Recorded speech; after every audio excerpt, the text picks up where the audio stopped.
Hi, I'm Devin Hayes. And I'm Amanda Joyce. And today's topic is creating an effective keyword strategy, and here's why you should care. Not understanding how customers are searching for you leads to wasted time and money. Welcome to Trade Secrets, where we demystify digital marketing to help contractors get the most bang for their marketing bucks.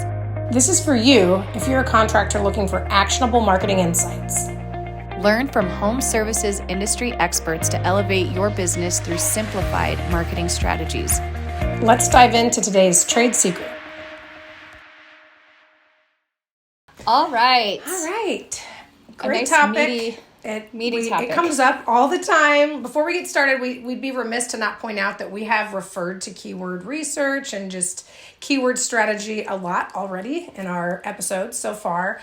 And we definitely feel like this is a topic that touches every area of the search landscape. So we're excited to kind of dive in and help people understand a little bit more of why it matters, and it's not kind of just a throw it against the wall and see what sticks kind of strategy.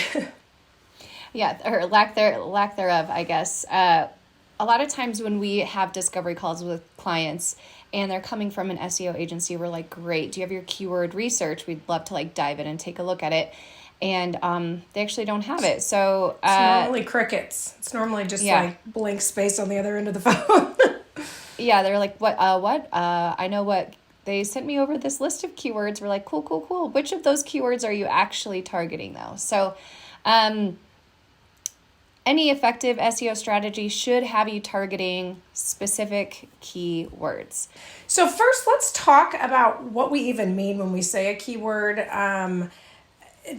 We throw it out there all the time, but what we're talking about is a term that somebody enters into a search engine. So when you go to Google and you search electrician near me, that's the keyword we're referring to. And a lot goes into really doing the research behind it and deciding what it is that your ideal buyer is actually entering into the search engines, not just making broad assumptions that you think you know what it is they're searching for. Exactly. The way buyers are finding you is very different. And if you haven't gone through the exercise of identifying your different buyer types, we would strongly recommend that. There's those buyers that are problem aware. Some of them are solution aware. Some of them might be service aware, and it's your job to kind of convince them to go with your brand. But throughout the process of keyword research, you should uncover kind of some high search volume terms. You would be surprised to know the difference between electrical contractor or electricians. You know, when you're looking at those two different keyword phrases, the search volume might be higher on one, but there might be a cost per click associated with the other one, which shows that people are paying money to have that keyword phrase in Google Ads. So that might be a better choice for you. So there's a lot more that goes into it other than just making assumptions on what people are typing in to find you on search engines. So with that, so that's what a keyword is. Like Amanda said, it's not one singular word. It's actually a term. It's a phrase. And in 2022, what we learned is that search phrases are actually getting a lot longer. They're not just 2 or 3 words. They're these long tail keyword phrases and more complex searches than ever before, which is great if you're keeping up with your content and focusing on, answering FAQs that naturally have the questions people ask search engines within the copy. Absolutely. And it's like, to your point, it really is important to, first of all, do the keyword research up front, identify what you're going after, but it should be a living, breathing strategy that you're continuing to refine. If you've been working with an agency for a couple of years and you guys haven't revisited your keyword strategy, it's a good idea to go back and look at it again, keeping in mind that there's, what was the percentage? Is it like 70% of searches are, I'm generalizing here. I don't remember the exact number, but number of searches that are new it's huge. People are interacting with search engines different than they ever have before. People are using voice to text on their phones. We're all getting more complex with the way we interact with search engines. So naturally our search behavior is changing. And if you are aware of it and you're researching it and creating content that speaks to that, you're 5 steps ahead of your competition in most markets. Yes. Exactly. So there's without trying to give you an MBA in marketing, your keyword strategy, it should have a mix of the four kind of, well, I think for contractors, probably 2 to 3 out of these four is all you really need. But there's four basic types of keywords. There's informational, navigational, transactional, and commercial investigation. Transactional is when they can do a transaction online. So that's more e-commerce, and most contractors don't need to or don't focus on that. For obvious reasons. And then informational is like your who, what, when, where type of searches. And then the commercial investigation, that's when people are looking for like the best electrician near me, or reviews on electricians, things like that, where they're really, they're close to making, they show commercial intent. If they're looking for electrician pricing, and we keep saying electrician today, but, when they're really close to making a commercial decision, those are those qualifying words that are, those are the kind of phrases that you want to be showing up for, because those are people that are kind of towards the bottom of their buyer's journey. They're at the bottom of the funnel, and they're closer to making a decision than the people that are typing in, light bulb keeps flashing. That could be the light bulb. It could be an electrical problem, but they're just problem aware versus solution aware. Absolutely. Whew. Do you feel like you have your degrees yet in keyword research? And to Devin's point too, when we were talking earlier about cost per clicks on keywords, because you can obviously show up in organic search results for a keyword, but you can also pay Google to allow you to show up for those keywords. And the reason that it's a good indicator if people are spending money on it is that people over time, if they're managing their ads properly, are continuously tweaking that strategy as well. And once they find a keyword that people tend to click on and fill out their form or pick up the phone, they will increase those bids across all day long to pay more and more and more to show up for that keyword. So it really is kind of a quick, easy way to maybe copy your competitor's homework and realize, well, wow, if they're paying X amount per click for this, it's a pretty good keyword, and it might be worth including it in my strategy moving forward. Yep. And speaking of strategy, so we're gonna take a little walk down keywords and SEO history lane. Old-timey SEO, you would take a keyword phrase, say best electrician, and you would plug it in as many times as you could possibly fit it on your homepage. You would type it up and make it the background of your website, make it the same color as the wallpaper so that it was just in there 1,000 times. That is, that's no longer and we a thing. all Don't saw do that. Content Hasn't too. been. Yeah, like we all remember getting on a website and being like, "Oh my god, like what is happening here? Like I need an answer to my question or my problem," and they're bludgeoning me over the head with this quite honestly low quality content. So even if you didn't write it, even if you weren't doing SEO at the time, we all consumed that kind of content. And hopefully most of you have noticed in the last few years, as you visit websites that are served up to you on Google and other search engines, they're no longer favoring that kind of content. They're actually giving you content that's written for humans over bots. And it's a better experience for all of us because Google's AI has quite frankly gotten a lot smarter. So back in the day when you used to have to put that same keyword, best electrician near me, in the headline, in each paragraph, you repeated it and repeated it and repeated it. Now you can break it up and use different variations of that keyword. So it could be, electrician plus city name, and it could say, electrician reviews, things like that. You can break it up, but it should also make sense with the copy. You're not just sticking the keywords in there. 9 times out of 10, if you're writing a thought leadership piece on a topic, you're naturally going to have the keyword flow in there, and you maybe need to go back. You're going to need to go back and just kind of review through it, but you don't need to go back and find 5 more opportunities to stick the word electrician in it. Google's going to hate it, and so will your readers. So that's old-timey. That's history. We left that in the past, and Google AI is just continuing to get smarter. Exactly. So you don't have to say the exact same phrase. Even just a couple years ago, you'd have to have an exact keyword phrase match on a page, and you'd want to sprinkle it in there, hopefully with some natural language, 2 to 3 times. But even now, what we're seeing is that There's companies ranking in positions 1, 2, and 3, and they don't even have an exact phrase match for what we're typing into the search engine. So Google is their AI is trying to match user intent, and sometimes they get it right and sometimes they don't, which we've all experienced that, where we have to go back and refine our query so that we get results that match what we're actually looking for.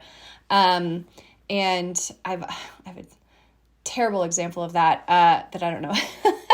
I was shoe shopping and I typed in little black booties, and I was not originally served shoes, so I had to go and refine my query. So I don't know if Prime that's example shareable. of user intent. Prime example of user intent, though, you know? And variance is in the English language. Yeah, so I'm questioning even sharing that example because my search engine history was hilarious after that. But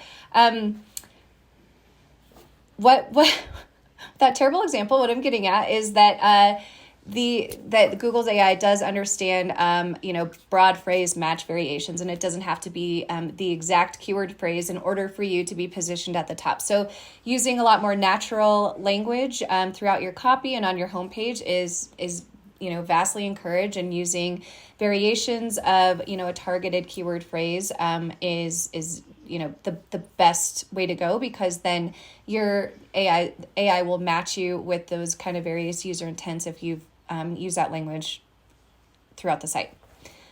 Whew, wordy.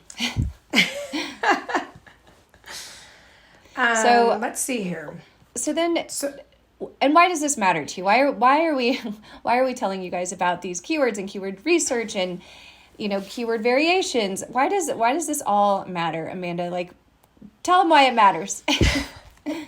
At the end of the day, you have to put the time and the research in to identify where your buyer is, figure out what it is they're looking for, and then make sure that you are creating content that is going to speak to those particular phrases that they're typing in.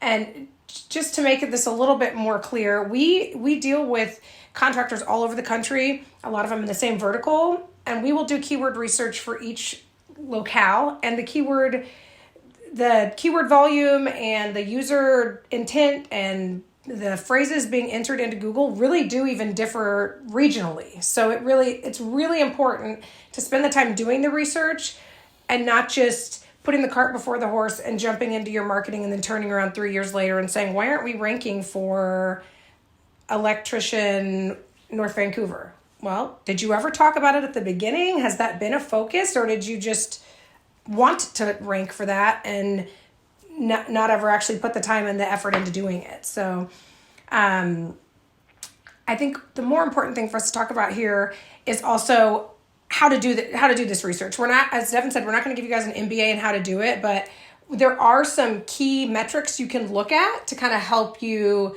decide if a keyword is the right one for you to be focusing on, whether you're working with an agency or you're doing your SEO in-house or you're writing content in-house or even running paid ads in-house. Like, doing the research upfront to decide where your buyer is going to make all of the efforts that come after it worthwhile. Again, wordy.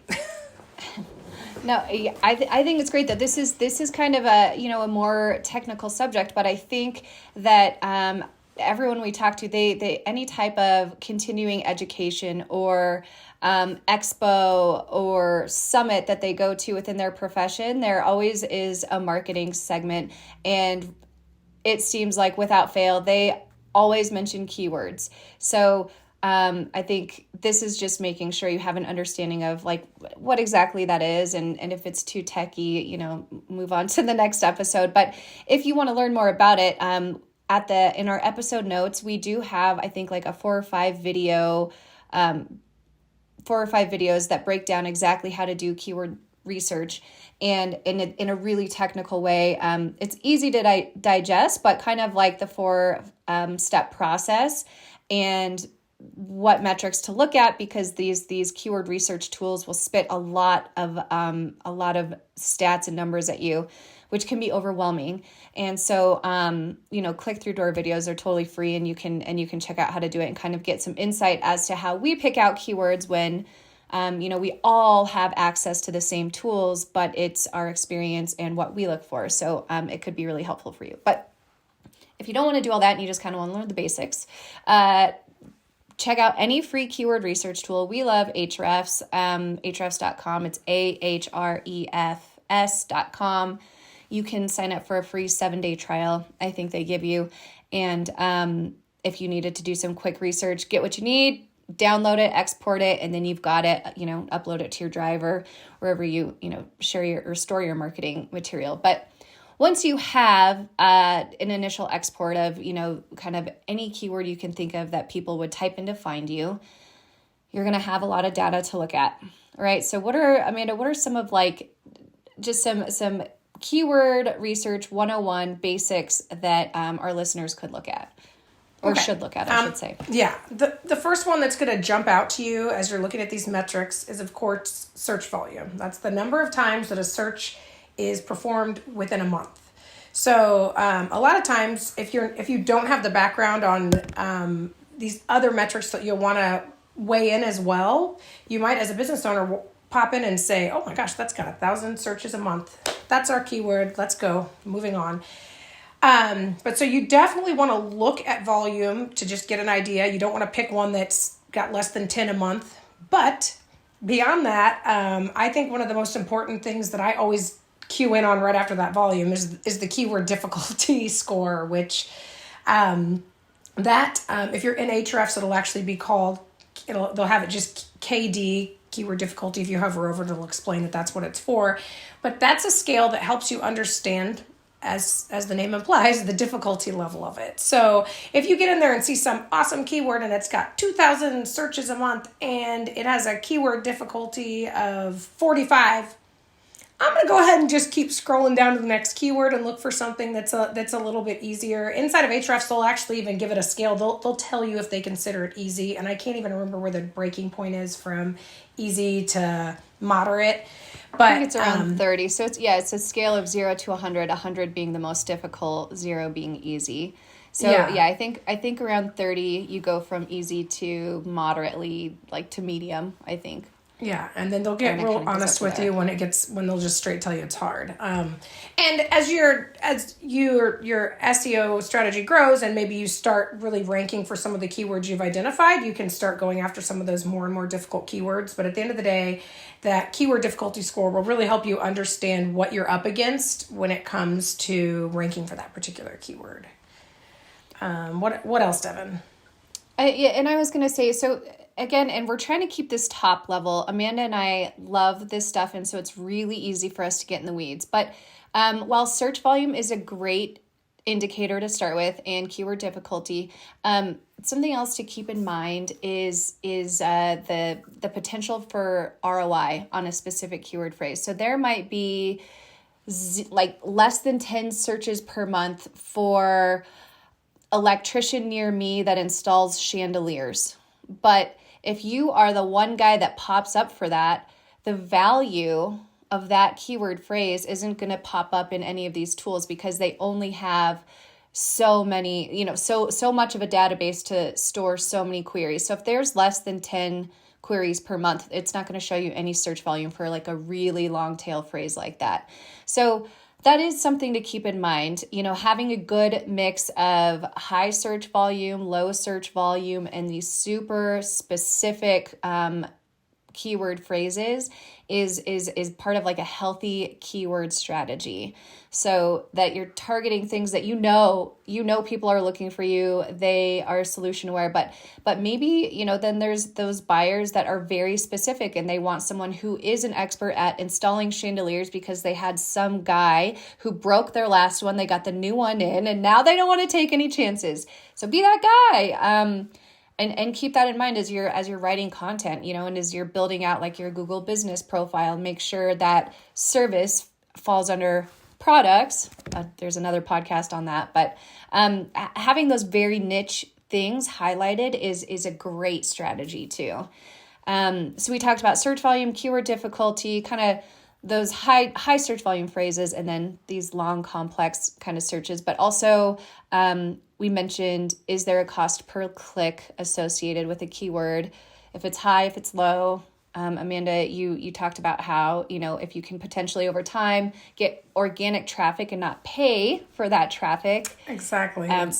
It's definitely worth the effort. Even if you're paying for it now, start optimizing for that keyword so slowly you can work your way up those organic rankings, and eventually maybe you don't need to keep paying for it, or maybe you want to make sure you've got that maximized search real estate and you're showing up in the ads as well as in the organic search results. Yep. And after a couple years of SEO, something else that to take into consideration is there's a metric it's called CPS, which is clicks per search. More and more Google likes to keep us on page, right? I think it's 91% of their revenue comes from Google ads. So the more they can keep us on Google and away from websites, the better for them. So you have those 0-click search results where they give you the answer right there and you don't have to click through to a website. That's better for Google. Not so great. It's great for brand awareness for your company, but if you're trying to get people onto your site to convert, it can make your numbers look a little bit skewed. You can say, "Oh, look at this. I'm showing up. I've got all these impressions, but I'm not getting any clicks."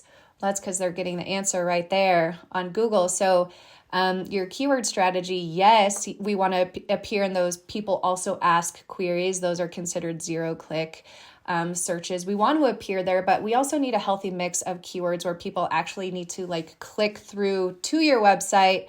So you have a better chance of, getting to book an appointment, do a form fill, call you, whatever it might be from your website. So that's all part of a healthy keyword strategy. 0-click searches, complex searches, broad phrase matches. These are all things that your SEO expert should put together when they're compiling, their keyword research and coming up with a strategy for your company. And, a lot of times, these are great questions to ask them. Break it down into question format when you're interviewing an agency and see what their initial setup is like. Say, okay, can you walk me through or talk me through your keyword research, and ask them if they're contemplating these different things, because sometimes as an agency gets bigger, they're not able to kind of come up with a customized strategy, and they're able to use a kind of an out-of-the-box strategy that does work across multiple markets, but it's not completely customized maybe to your business. Absolutely. So I think that's a really great point, making sure that you are coming to the table asking these questions if you are shopping someone out. But if you're already working with someone, you can even go back and say, hey, have we considered this? And they might be able to say, oh, absolutely. We didn't break it down for you that way, but here's the way we're approaching it. And if they're not, hopefully it'll kind of light a fire under them to put a little bit more time into that. Because with some of our most successful clients, where we're having the healthiest conversion rates on their website are the ones that have that really nice mix where they are being picked up, and those people also ask. They are, showing up for some of those really high buyer intent near me local terms, but then they're also showing up for those longer questions about, why it's important to upgrade to a 200 amp panel, things like that. So really mixing it up and making sure that there's volume and strategy behind the keywords you're picking. You'll have a winning strategy, and all of these efforts you're putting in on the money you're spending on your marketing will not be for naught. That's absolutely correct. I've noticed I said the word absolutely a lot, so I try not to, and then I fumble over my words because I'm trying not to say absolutely. Anyways, so yeah, this is we have some great takeaways here, and I think there's some great lessons to learn. I did want to go back and touch on something you said about working with your agency. It is good to take information like this and have that partnership. Hopefully, any SEO agency that you're working with, it should be more of a partnership where you can have that back and forth. Versus just kind of sending an email out to customer service into the abyss and hoping that, there's an account manager that will hear your request. So I did just want to touch on that. Having that quality partnership is massively important, and making sure there's, a good ping pong with your marketing partner is huge and will help you be massively successful with any with your keyword strategy, content strategy, SEO, anything that you're doing digitally. Absolutely. If we could drink every time we said that, you guys would be really entertained on this podcast. All right, so we hope you guys found this interesting and informative. Did we miss anything? Is there something that you're really leaning on as you're doing your own keyword research? We'd love to hear from you. Or do you have any questions, something we didn't cover? Please comment, reach out to us, let us know. Yep, and check the episode notes for our 4 video series on how to do research, keyword research. We start with setup and data extraction. We do a competitive analysis, keyword explorer, and then choosing a keyword. So we talk you through all of it. It's totally free. Just another resource for you. So yep, thanks for listening. And sorry if we went off the rails a little bit with this one. That was today's trade secret. Thanks for listening. Did you find this helpful? We're just getting started. Subscribe and don't miss our next reveal. Until next time.